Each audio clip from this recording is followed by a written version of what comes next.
La gestion de l'opinion à l'ère d'Internet. Par Monsieur Macal Kateng Didier. Doctorant en communication, Unilu, études des médias, médias sociaux. Journaliste. L'opinion est un droit de l'homme.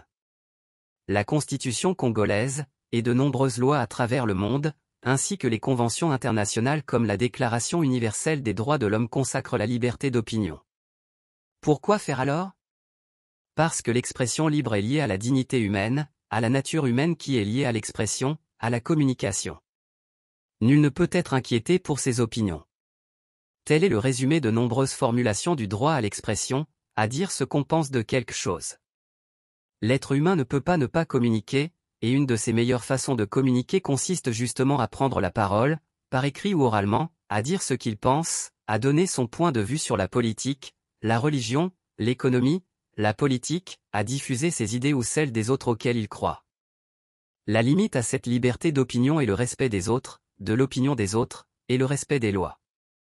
La gestion de l'opinion est donc de l'ordre de la démocratie, des organisations politiques qui s'inscrivent dans le paradigme de la démocratie, que celle-ci soit un régime politique ou un cadre idéologique de référence pour une organisation, entreprise, association, etc. Les médias ont besoin d'opinions, des opinions du public.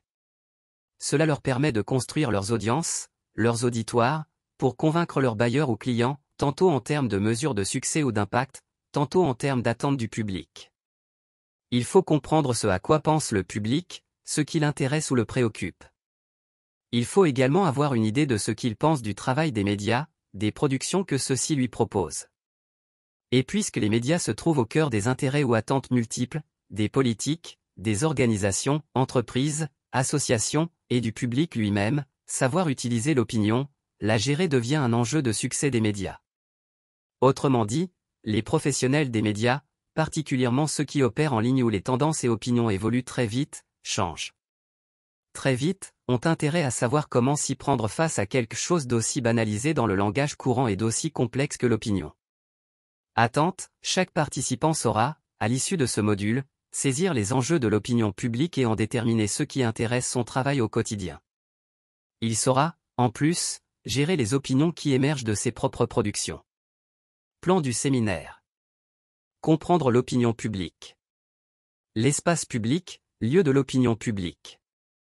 Replacer l'opinion publique dans la communication publique.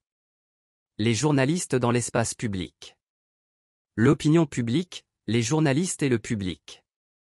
Les politiques, les médias et les journalistes et l'opinion publique. Internet et renversement de l'ordre établi. Le nouvel ordre et le nouveau désordre politique dans le cyberespace.